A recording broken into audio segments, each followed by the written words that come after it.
কি দেখলেন? দেখলেন যে একটা পাখি কে একজন ব্যাধ তীর মেরে হত্যা করলো স্ত্রী পাখিকে। সঙ্গে সঙ্গে পুরুষ পাখি এসে তার যে কন্দন, সেই কন্দন থেকে, তার শোক থেকে বাল্মীকি প্রথম উচ্চারিত হলো যে ভাষাটা, সেটা থেকেই হয়েছে কিন্তু শ্লোক, সেখান থেকে তৈরি হলো রামায়ণ। এই যে বিষণ্ণতা, আমাদের অনেক সময় বিষণ্ণতায় আচ্ছন্ন হয়ে যায়। ভয় পাওয়ার কিছু নেই। বিষণ্ণতা আসছে মানেই, বিষাদ আসছে মানেই আপনার ভালো কিছু আসছে। তাই বিষাদ যোগের কারণ কি? অর্জুনের কেন বিষাদ, বিষণ্ণ কেন অর্জুন? দেখুন, ভগবান কৃষ্ণ তিনি কি বলছেন যে যদা যদা হি ধর্মস্য গ্লানির্ভবতি ভারত অভ্যুত্থানম অধর্মস্য তদাত্মানং সৃজমহং পরিত্রাণ সাধুনাং বিনাশায় চ দুষ্কৃতম সম্ভাবামি যুগে যুগে। কি বলছেন? যে যখন অধর্মের গ্লানি উপস্থিত হয়, ধর্ম স্থাপন করার জন্য আমি বারবার আসি, সম্ভাবামি যুগে যুগে। তো এই যে কুরুক্ষেত্রের রণাঙ্গন, সেই রণাঙ্গনে একদিকে রয়েছে কি কৌরব, একদিকে পাণ্ডব। এখন এর আগে একটা কথা বলে নিতে হবে। সেই কথাটা কি না, এই ধর্মের বোধের জায়গায় আমাদের অনেক সময় ছল ধর্ম আমাদেরকে আচ্ছন্ন করে নেয়। ছল ধর্ম, তার ধর্ম প্রকৃত ধর্ম, ছল ধর্ম। তা আপনাকে প্রকৃত ধর্মটা কি, সেটার জন্যই ভগবান কৃষ্ণই পৃথিবীতে এসেছিলেন। প্রকৃত ধর্ম কি, আর ছল ধর্মই বা কি? দেখুন, যুদ্ধ শুরু হবে, একটা ঘটনা বলি আপনাদের বুঝতে সুবিধার জন্য। যুদ্ধ শুরু হবে, ভগবান কৃষ্ণ ঘুমাচ্ছেন, অর্জুন আর দুর্যোধন, দুর্যোধন অনেক আগে যে ভগবান কৃষ্ণের মাথার কাছে বসে আছেন, মাথার কাছে চেয়ারে বসে আছেন। অর্জুন অনেক পরে যে ভগবান কৃষ্ণের পায়ের কাছে বসেছেন। তা ভগবান কৃষ্ণ চোখ খুলে অর্জুনকে দেখে জিজ্ঞেস করছে, অর্জুন কুশল তো? এই তোমরা সবাই ভালো আছো তো, কুশল তো? সঙ্গে সঙ্গে দুর্যোধন বলছেন, গোবিন্দ কৃষ্ণ, আমি কিন্তু অনেক আগে এসেছি। কার আগে? না, অর্জুনের আগে। তো বললো, আমি তো তোমাকে দেখিনি। এবারে দেখুন বসার ভঙ্গিটা দেখুন। তাহলে অর্জুন কোথায় বসেছে? পায়ের কাছে। দুর্যোধন কোথায় বসেছে? মাথার কাছে। তাহলে ভগবান কৃষ্ণ কাকে আগে দেখছেন? যে পায়ের তলায় আছে। তাই যে ভক্ত হবে তাকে সবসময় দিন সেবক হতে হবে। অর্জুন কিন্তু ভক্ত।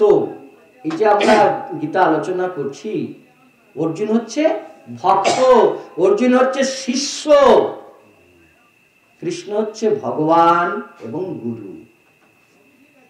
আমরা যদি এই গীতাটা দেখি, এখানে গুরু শিষ্য তাদের যে সম্পর্ক, তাদের কি সম্পর্ক হবে, কিভাবে এগোবে, সেটাই আলোচিত বিষয়। এবারে বলি, ছল ধর্ম আর প্রকৃত ধর্ম বলতে শুরু করেছি।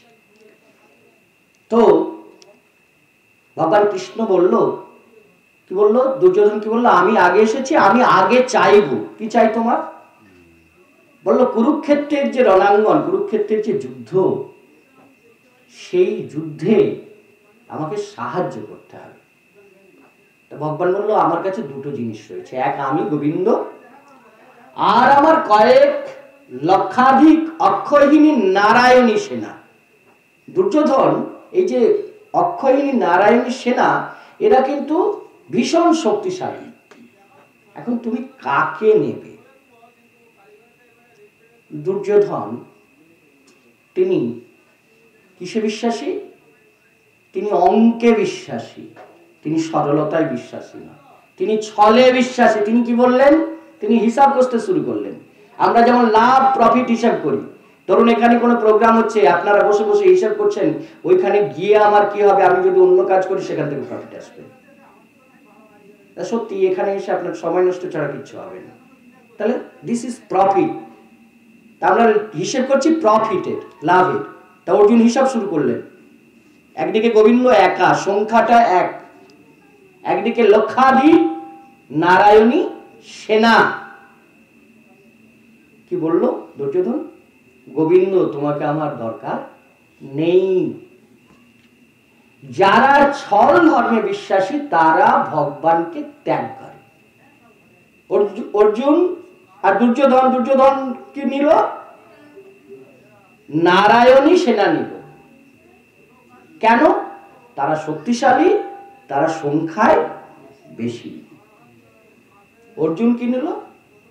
অর্জুন গোবিন্দকে নিল। এবং দুর্যোধন শর্ত করিয়ে নিল। কি শর্ত? গোবিন্দ তোমার কিন্তু অস্ত্র ধরা যাবে না। তাহলে দেখুন অঙ্কটা, দেখুন ছল ধর্ম যাদের, তাদের অঙ্ক, তাদের হিসাব কি হিসাব? তাহলে গোবিন্দ নিরস্ত, গোবিন্দ একা, সে জায়গায় এখানে তার যে সেনা, সেই সেনা দুর্যোধনের পক্ষে অনেক বেশি, অনেক শক্তিশালী। যারা আজকে বিভিন্ন পণ্ডিত মানুষ লিখছেন, তারা লিখছেন অর্জুন দুটো কারণে ভয় পেয়েছিল। একটা হচ্ছে, এটা হচ্ছিল অসম লড়াই। কিরকম লড়াই? মহামহিম ভীষ্ম, দেবব্রত ভীষ্ম, ব্রহ্মচারী ভীষ্ম, তিনি কার পক্ষে আছেন? কৌরব পক্ষে আছেন। গুরু দ্রোণাচার্য কার পক্ষে আছেন? কৌরব পক্ষে আছেন। এইরকম মহান বীরেরা, কর্ণ কার পক্ষে? দুর্যোধনের পক্ষে। পাণ্ডবদের থেকে সৈন্য সংখ্যা এবং বিচারে, শক্তির বিচারে অনেক বেশি কিন্তু দুর্যোধন। কিন্তু জয় কাদের হয়েছিল? জয় হয়েছিল পাণ্ডবদের, জয় হয়েছিল ভক্তের, জয় হয়েছিল সততার। তাই আমরা অনেক সময় ছল ধর্মে বিশ্বাস করি, সংখ্যায় বিশ্বাস করি। সংখ্যায় বিশ্বাস করবেন না। কাকে বিশ্বাস করবেন? গোবিন্দে বিশ্বাস রাখবেন। ভজ গোবিন্দ, ভজ গোবিন্দ, ভজ গোবিন্দ মূঢ়মতে। কে বলছেন? শঙ্করাচার্য বলছেন, আমি বলছি না। তিনি ভজনে লিখছেন, কি লিখছেন? ভজ গোবিন্দ, ভজ গোবিন্দ, ভজ গোবিন্দ মূঢ়মতে। মূঢ়মতে মানে মূঢ়মতি। হে মূঢ়, তোমরা গোবিন্দের ভজনা করো। কেন কেন ভজনা করবেন? এবারে আসি। তাহলে অর্জুন কি চেয়ে নিলেন? অর্জুন চেয়ে নিলেন গোবিন্দকে। কি কন্ডিশন? গোবিন্দের অস্ত্র ধারণ চলবে না। কেন লড়াইটা হচ্ছে? লড়াইটা হচ্ছে অধর্মের সঙ্গে ধর্মের, অধর্মের সঙ্গে ধর্মের, ছল ধর্মের সঙ্গে প্রকৃত ধর্মের। দেখুন দুর্যোধন চালাকি করে সবগুলোকে প্রতিজ্ঞা করিয়ে নিয়েছে, মহামহিম বিশ্বকে প্রতিজ্ঞা করিয়ে নিয়েছে, কৌরবদের ছেড়ে তুমি কখনো যাবে না। বিশ্ব প্রতিজ্ঞা করে, বিশ্ব প্রতিজ্ঞা করে বসে আছেন, তিনি কৌরবদের ছেড়ে যাবেন না। তার কাছে কি মনে হয়েছে? কথা রাখাই ধর্ম। তিনি অধর্মের কাজ করছেন, কিন্তু তিনি বলছেন তিনি ধার্মিক। দ্রোণাচার্য সপ্তরথী মিলে অভিমন্যুকে বধ করছেন। সেই দ্রোণাচার্য ভাবছেন তিনি কি করছেন? তিনি ধর্ম করছেন। কি ধর্ম? দ্রোণাচার্য তাকে প্রতিজ্ঞা করিয়ে নিয়েছেন, ছল ধর্ম প্রতিজ্ঞা করিয়ে নিয়েছেন। কি প্রতিজ্ঞা? তুমি কৌরবদের ছেড়ে যাবে না। তো এইখানে ভগবান কৃষ্ণ সবাইকে গীতা জ্ঞান দিচ্ছেন। বিশ্বকে দিচ্ছেন, দ্রোণকে দিচ্ছেন। তো এই যে গীতা জ্ঞান, গীতা স্নান, গীতা, তার প্রথম অধ্যায় হচ্ছে অর্জুন বিষাদ যোগ। কি হলো? তাহলে ভগবান কৃষ্ণ রথ চালিয়ে আনছেন, বসে আছেন কে? পার্থ, অর্জুন। তাই ভগবান শ্রীকৃষ্ণের আরেক নাম পার্থ সারথী। পার্থ সারথী, তিনি কি কাজ করছেন? সারথীর কাজ করছেন, আমাদের না। কাজে বড় লাজ। ভগবান শ্রীকৃষ্ণকে যদি আপনারা অধ্যয়ন করেন, তার জীবন যদি চর্যা পাঠ করেন, তাহলে দেখুন ওই যে কুরুক্ষেত্রের রণাঙ্গন, তিনি ভগবান, তিনি কি করছেন? অর্জুনের রথের চালক, সত্যি কথা বলতে কি গাড়ির ড্রাইভার। তা আপনাকে যদি ভগবান করে দেওয়া যায়, আমাকে যদি ভগবান করে দিয়ে যায়, আমরা কি বলবো? আমরা ড্রাইভার হতে চাইবো? গাড়ির ড্রাইভার হতে চাইবো? গাড়ির আরোহী হতে চাইবো, ড্রাইভার হতে চাইবো। আবার যখন রাজস্ব অযোগ্য হয়েছিল এই ভগবান শ্রীকৃষ্ণ, তিনি কি কাজ নিয়েছিলেন জানেন? যারা ভক্ত আসবে তাদের পা ধোয়ানোর কাজ তিনি নিয়েছিলেন। তাই গীতাতে তিনি উপদেশ দিচ্ছেন, ভগবান উপদেশ দিচ্ছেন, কাজ করো, কিন্তু সব কাজ যা করসি যজস্বাসী, মানে যা করবে, যা খাবে, সবকিছু গোবিন্দ চরণে অর্পণ করে দাও। ফলের আশা ত্যাগ করো, কর্মফল ত্যাগ করো, নিষ্কাম কর্ম করো। এটা হচ্ছে গীতার শিক্ষা। আমরা হচ্ছি অর্জুন বিষাদ যোগে। তো অর্জুন বিষাদ যোগে কি হচ্ছে? তাহলে পার্থ সারথী কৃষ্ণ রথ চালিয়ে আনছেন কুরুক্ষেত্রের রণাঙ্গন, হরিয়ানায় বর্তমানে অবস্থিত। এখনো আছে জায়গা, আপনারা অনেকেই বেড়াতে টেড়াতে গেছেন, যেতে পারেন। কুরুক্ষেত্রের রণাঙ্গন, সেই রণাঙ্গনে ভগবান কৃষ্ণ রথ চালিয়ে নিয়ে এসে দাঁড়ালেন। অর্জুন প্রথমেই ভগবানকে বললেন, ভগবান আমি দেখতে চাই আমি কাদের সঙ্গে সঙ্গে লড়াই করব। লড়াইটা তো আমাকে করতে হবে, তা কাদের সঙ্গে আমি লড়াই করব এটা আমি একটু জানতে চাই, দেখতে চাই। তা অর্জুনকে ভগবান ঘুরিয়ে ঘুরিয়ে দেখাচ্ছেন যে দেখো এ তোমার ভাই, দেখো এ তোমার ঠাকুর দাদা, বিশ্ব শালা সমন্দিন তথা, এইসব শ্লোক আছে। তাই এইসব দেখে শুনে ভগবান শ্রীকৃষ্ণকে অর্জুন বলছেন, কৃষ্ণ আমি লড়াই করব না। কেন? তিনি যুক্তি দেখাচ্ছেন। দেখুন, ছল ধর্ম কোথা থেকে শুরু হচ্ছে, খুব খেয়াল করে শুনবেন। বলছে অর্জুন বলছে ভগবানকে আমি লড়াই করব না। কেন করবে না? না, এরা সবাই আমার জ্ঞাতি, এরা সবাই আমার আত্মীয়, লড়াই হলে এরা মারা যাবে, মারা গেলে বউগুলো বিধবা হবে, বউগুলো বিধবা হলে বর্ণ সংকর উৎপন্ন হবে, তাতে কুল নাশ হবে। এ অধর্মের কাজ, আমি লড়াই করব না, তার থেকে ভিক্ষা করে খাবো। দেখুন ভগবান কৃষ্ণের অবস্থাটা আপনি ভাবুন। তিনি প্রতিজ্ঞা করেছেন, তিনি কি করবেন? গ্লানি তৈরি হয়েছে, যদা যদা হি ধর্মস্য গ্লানির্ভবতি ভারত, ধর্মের গ্লানি উৎপন্ন হয়েছে, তাই তিনি এসেছেন, ধর্ম প্রতিষ্ঠার জন্য এসেছেন। ধর্মযুদ্ধের যে নায়ক হিরো, তিনি বলছেন যুদ্ধক্ষেত্রে তিনি লড়াই করবেন না। কেন করবেন না? তার যুক্তি কি? জ্ঞাতি ভাগারির সঙ্গে তিনি লড়াই করবেন না। তিনি বসে পড়লেন রথের উপরে বিষণ্ণ অবস্থায়। সেই জন্য এই অধ্যায়ের নাম হচ্ছে বিষাদ যোগ। তিনি কি করলেন? ভগবান কৃষ্ণ কি করলেন? ভগবান কৃষ্ণ ওই কুরুক্ষেত্রের রণাঙ্গনে দাঁড়িয়ে এই যে নার্ভাস ব্রেকডাউন নার্ভাস, আমি যে কথাটা বলছিলাম আগে, অনেক গবেষক বলছেন লড়াইটা কিন্তু অসম, আমরা বুঝে নিয়েছি। অনেক সেরা সেরা বীর কিন্তু দুর্যোধনের পক্ষে, মহামহিম ভীষ্ম, গুরু অষ্টগুরু দ্রোণাচার্য সহ কর্ণ সহ অনেক বীর দুর্যোধনের পক্ষে, সৈন্য দুর্যোধনের বেশি। সেটাও একটা কারণ। অর্জুন ভাবতে বসেছে। আমাদের অনেক সময় দেখবেন মনে হয় ঠাকুর কি সত্যি আছে, এই বিপদ থেকে কি রক্ষা করতে পারবে? আমার যে অনেক টাকার দরকার।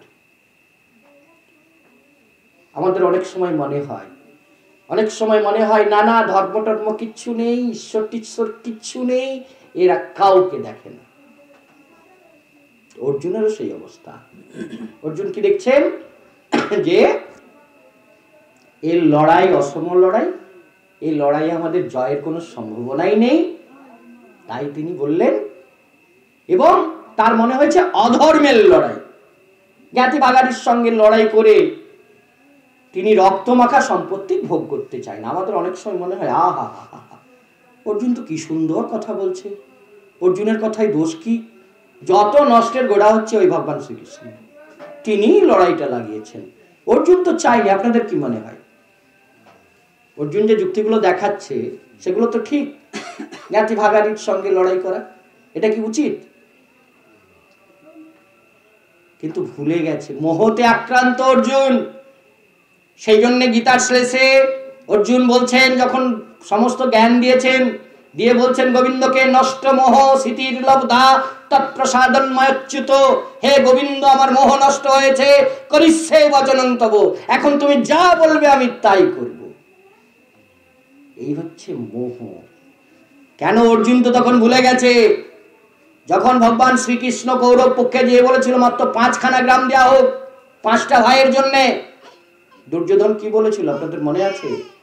বিনা যুদ্ধে নাহি দেব সুচাগ্র মেদিনী। তার অর্থ, যুদ্ধ ছাড়া ছুঁচের ডোগায় যতটুকু মাটি ওঠে সেটাও দেব না। সে কি সত্যি ভাই? যদি প্রকৃত ভাই হয়, ভাইয়ের নিয়ম কি? অন্য ভাইকে দেখা।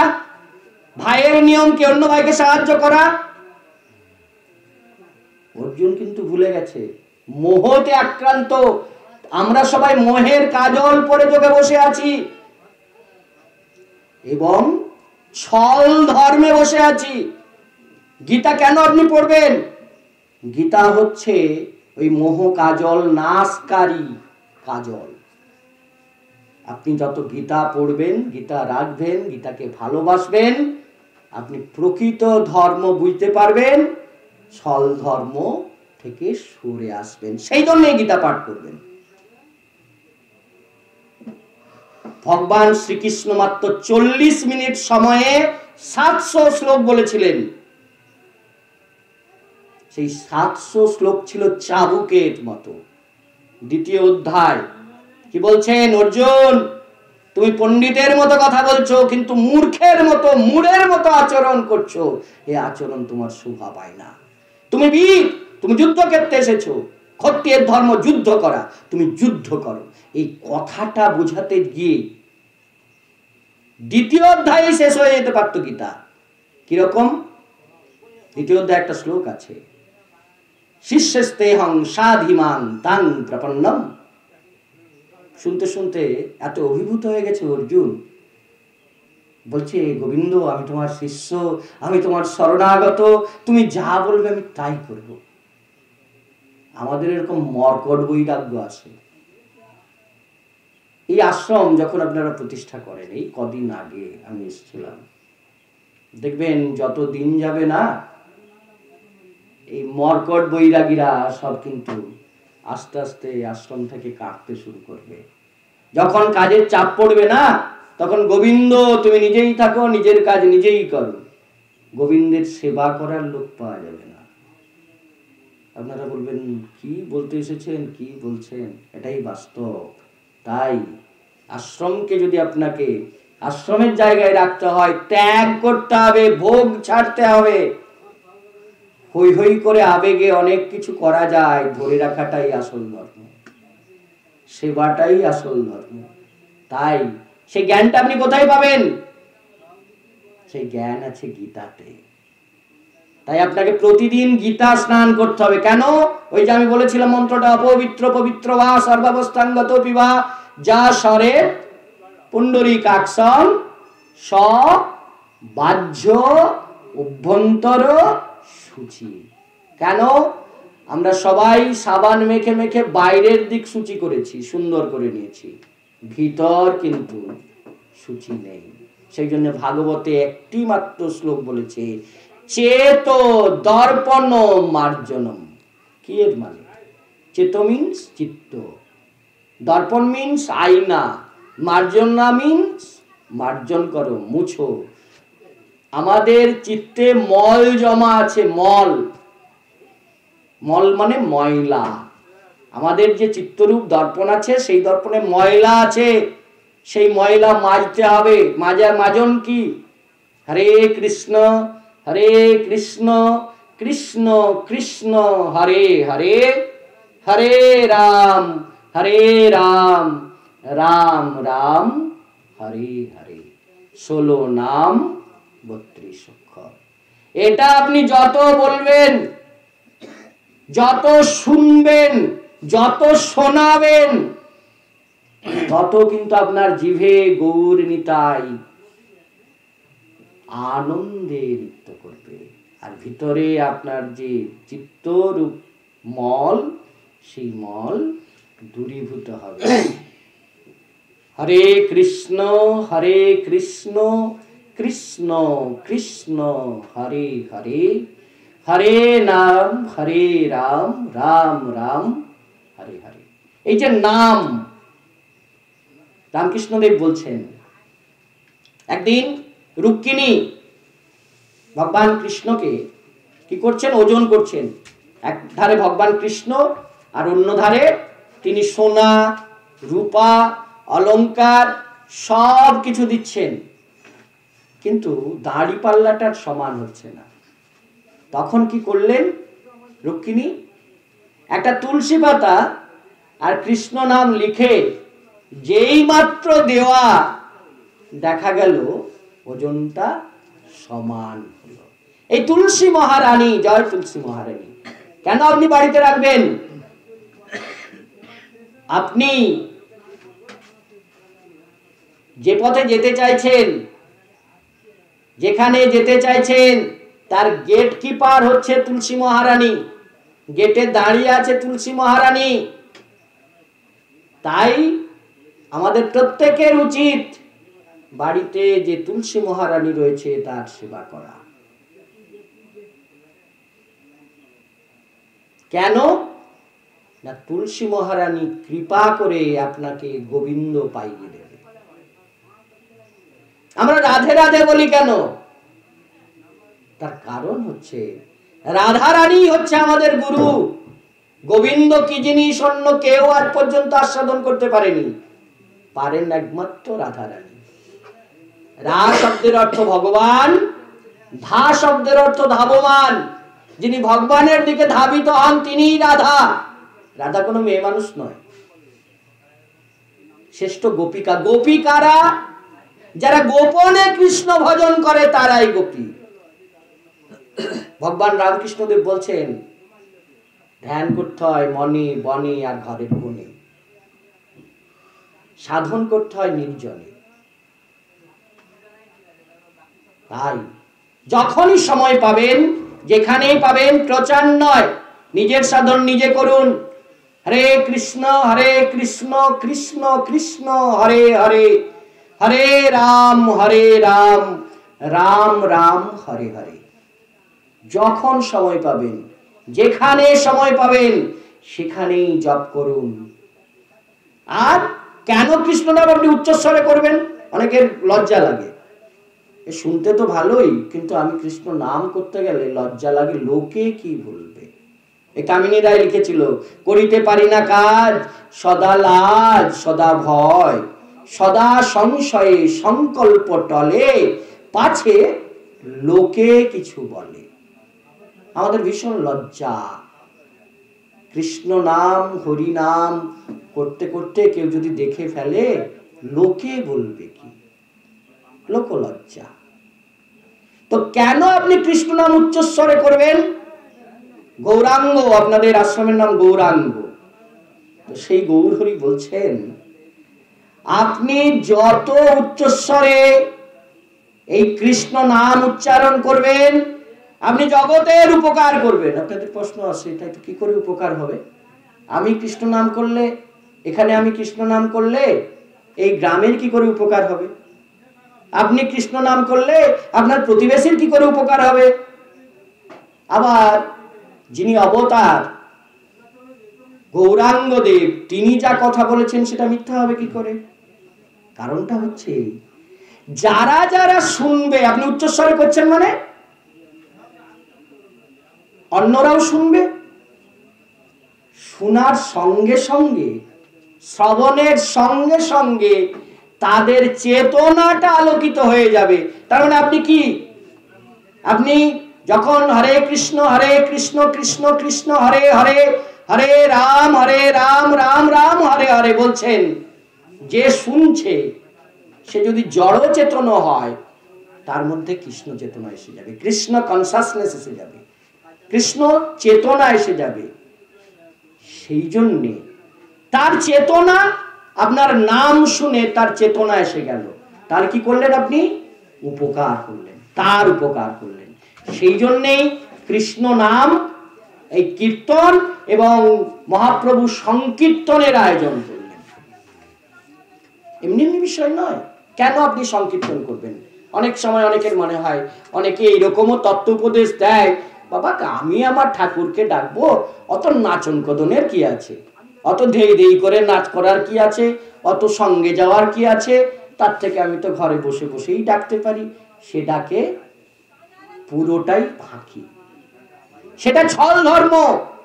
আপনি যদি গৌর কৃপা লাভ করতে চান, গোবিন্দ কৃপা লাভ করতে চান, তাহলে যদি জগতের উপকার করতে চান, তাহলে আপনাকে কিন্তু উচ্চস্বরে কীর্তন নিজে করতে হবে। সংকীর্তনে অংশগ্রহণ করে হরে কৃষ্ণ কৃষ্ণ কৃষ্ণ হরে হরে, হরে রাম রাম রাম হরে হরে, উচ্চস্বরে কীর্তন করতে হবে। উচ্চস্বরে কীর্তন করলে আপনি জগৎ সংসারের উপকার করছেন। তাই লজ্জা পাবেন না, সংকীর্তন শুরু করুন, সংকীর্তনে অংশগ্রহণ করুন, বাড়িতে কীর্তন করুন যখন সময় পাবেন, যখন সময় পাবেন জপ করুন। হরে কৃষ্ণ মন্ত্র নয়, মহামন্ত্র, মন্ত্র নয় মহামন্ত্র। গৌরহরি গৌরাঙ্গদেব তিনি কলির জীবকে উদ্ধার করার জন্য এই নাম নিয়ে এসেছিলেন। এটি সব থেকে ভালো সাধনা, নাম সাধনা। একটা ঘটনার কথা বলি। সীতারাম দাস ওঙ্কারনাথ, তিনি প্রয়াত হয়েছেন, তিনি গুরু। তো সেই সীতারাম দাস ওঙ্কারনাথের যারা শিষ্য, তারা কি করে, অন্য জায়গায় একটি বাড়িতে নাম কীর্তন করতে গেছে। মাইক উচ্চস্বরে নাম কীর্তন হচ্ছে, পাশের এক বাড়ির ভদ্রলোক, তার সহ্য হচ্ছিল না, তিনি এসে বিরোধিতা শুরু করলেন নামে। তো সীতারাম দাস ওঙ্কারনাথের যে অন্যান্য শিষ্যরা ছিল, তারা বলল যে এরকম বিরোধিতা হচ্ছে, কি করা যায়। তাদের যে প্রধান লিডার ছিল, তিনি বললেন, তোমরা আরো জোরে উচ্চস্বরে নাম কীর্তন করো।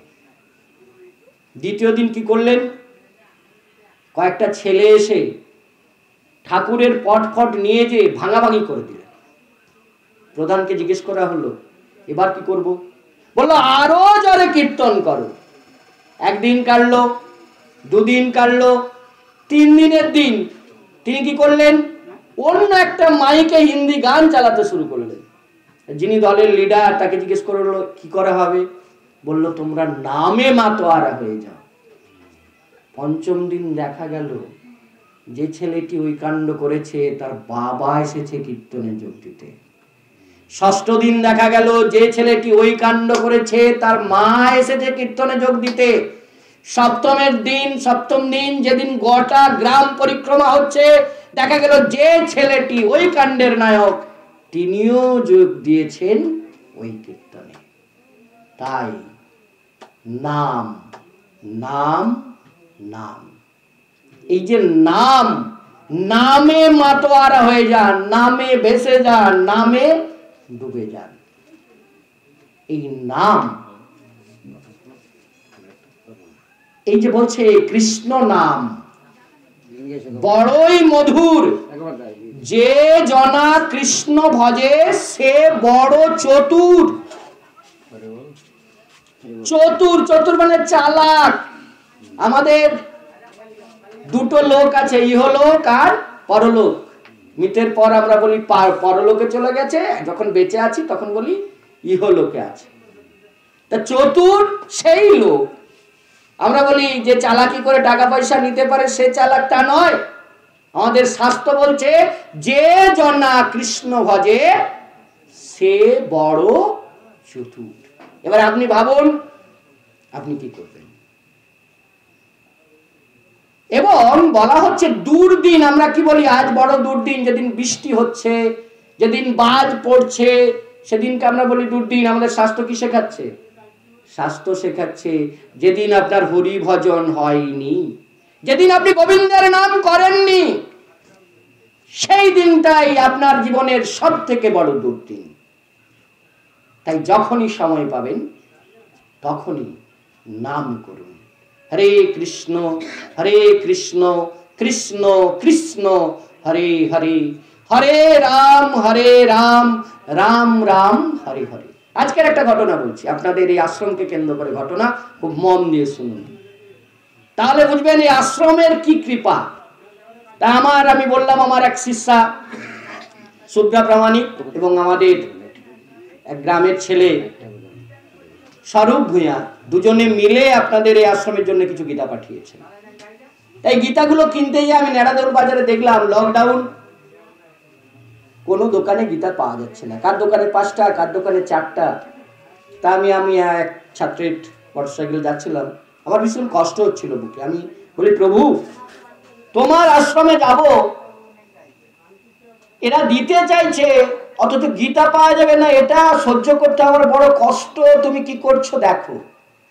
তা আমি যখন কেওসাতে হাজির হলাম, দেখা গেল দুটো ছোট ছোট দোকান, সেইখানে একটা দোকান থেকে 50খানা গীতা পাওয়া। দেখুন আপনি যদি তাকে ধরে রাখেন তাহলে কি হবে, আপনাকে এই যোগক্ষেম বহাম্যহম বলে একটি কথা আছে গীতাতে। কি কথা? যোগক্ষেম বহাম্যহম। যে ভগবান কৃষ্ণকে ধরে থাকে, ভগবান তাকে দেয় না, বয়েও দেয়। এটা বিহারের ঘটনা বলি, মন্নন মিশ্রের ঘটনা। তা মন্নন মিশ্র একদিন, আমি যেমন আপনাদের ক্লাস করছি সেরকম বেশ কিছু একটা টোলে পড়াচ্ছে, অনেক ছাত্রছাত্রী, তিনি গীতার ক্লাস নিচ্ছেন। তিনি বলছেন যে দেখো আজকে তোমাদের যে ক্লাসটা আমি নেব, সবাই বলল বলুন কি